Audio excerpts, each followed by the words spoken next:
오늘 하나님 말씀 본문은 다니엘서 11장 36절에서 45절입니다. 어제 큐티에서도 우리가 살펴봤지만 다니엘이 본 환상 가운데 북방 왕이 그렇게 등극하면서 남방 왕과 싸우면서 그 권력을 차지하고 그 북방 왕의 그 악함에 대해서 이야기를 계속해서 나누었습니다. 오늘 본문에서도 그 왕이 어떤 자로 지금 묘사가 되고 있습니까? 36절에 보니까 그 왕은 자기 마음대로 행하며 라고 이렇게 나와 있어요. 그리고 스스로 높여 모든 신보다 크다 하며 비상한 말로 신들의 신을 대적하며 라고 이렇게 나와 있습니다. 자, 이 구절에서도 알 수 있듯이 이 왕은 스스로를 높이는 사람입니다. 스스로 자고하는 마음이라고 그러죠. 교만하고 이렇게 스스로를 높이는 그런 행위들, 성경에 보면 이 행위들을 가장 싫어하시는 분이 바로 하나님이라고 그렇게 나와 있습니다. 오만방자한 모습이라고 할 수가 있죠. 자, 한낱 인간에 불과한 사람이 어떻게 하나님보다 자기 스스로를 높여서 자기가 신과 같다라고 그렇게 이야기를 할 수가 있을까요? 그러면서 비상식적인 말로 사람들을 교묘하게 속이고 자신을 높이는 것을 보고 있습니다. 그리고 오늘 구절에 나와 있는 이 신들의 신이라고 나와 있는데 이 신들의 신이 누구일까요? 바로 하나님이시죠. 하나님을 대적하고 하나님보다 더 자기가 높다라고 이렇게 이야기를 하고 있는 거예요. 여러분, 이 종말에 스스로를 높여서 하나님보다 낫고 자기가 이 세상에 있는 모든 신보다 뛰어나다라고 하는 그런 자들이 나올 겁니다. 바로 이런 사람들을 성경에서는 적 그리스도라고 이야기를 하고 있죠.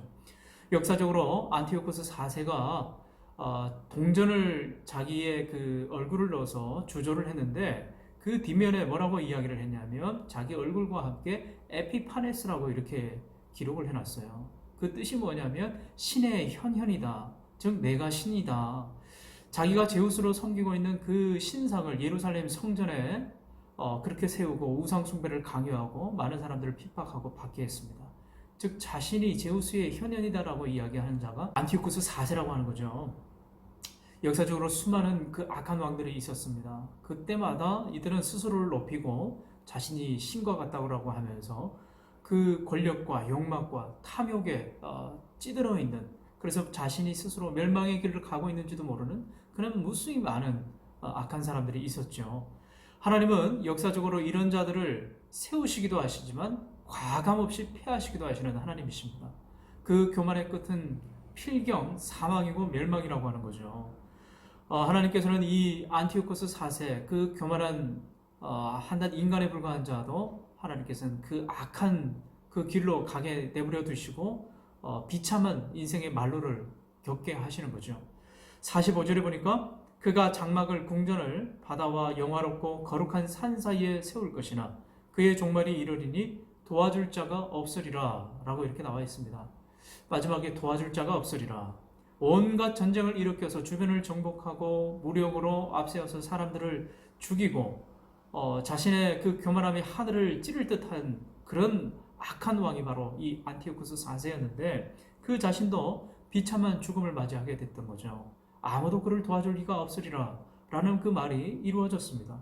아마도 그의 영혼은 죽어서도 하나님의 심판을 면하기가 어려울 겁니다. 영원한 지옥 형벌에 갔겠죠.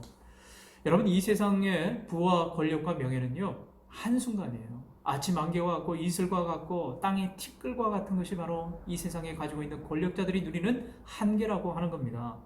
모든 것을 이뤘다라고 자기가 생각하지만 그 모든 것은 하나님의 섭리고 뜻이고 하나님의 계획과 주권이 있는 건데 자기의 공로라고 착각하는 거죠.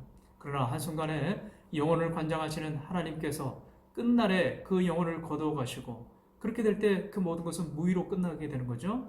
한낱 하루살이와 같은 하나님 보실 때는 인생밖에 되지 않는다라고 하는 거예요. 아무것도 남지 않습니다. 말세에 이런 자들이 하나님을 대적하는 적 그리스도로 이렇게 등장할 것이라고, 나타날 것이라고 성경에서 기록하고 있습니다. 그러나 그들은 반드시 어떻게 되죠? 패하게 된다라고 하는 거예요. 그렇기 때문에 하나님을 믿는 우리 백성들은, 성도들은 어떻게 해야 됩니까? 반드시 승리할 것을 믿어야 합니다. 그래서 아무리 힘들고 어려운 고난과 핍박과 박해가 온다 하더라도 하나님을 향한 그 신앙 때문에, 믿음 때문에, 정절 때문에 이겨 나갈 수가 있는 거죠. 그래서 이 종말이 다가올수록 우리가 해야 할 자세는요, 깨어서 기도해야 되는 겁니다. 깨어서 이러한 유혹에 넘어가지 않도록, 그런 내가 교만해지지 않도록 날마다 나를 높이는 것이 아니라 나의 모든 그 계획과 모든 행사를 여호와 하나님 앞에 맡기고 항상 하나님과 인격적으로 교제하고 동행하면서 그분께 나의 삶을 드리는 거예요. 기도해야 합니다. 깨어서 늘 말씀을 봐야 된다는 겁니다. 그래서 나의 공로가 아니라 하나님께서 하십니다. 내 인생의 주인은 바로 당신이십니다. 그분이 나를 통해서 이 세상 가운데 무엇을 원하실까? 날마다 이것을 생각하는 사람이 참 그리스도인이라고 하는 거죠. 사랑하는 우리 청년 여러분, 주님과의 영적인 교제를 통해서 내 영적인 그 자아와 교만함이 깨어지고 이 세상의 풍족함이 목적이 아니라 하나님께서 기뻐하시는 삶이 무엇인지를 고민하고 기도하는 우리 사랑하는 청년들의 삶이 되시기를 주님의 이름으로 축원합니다.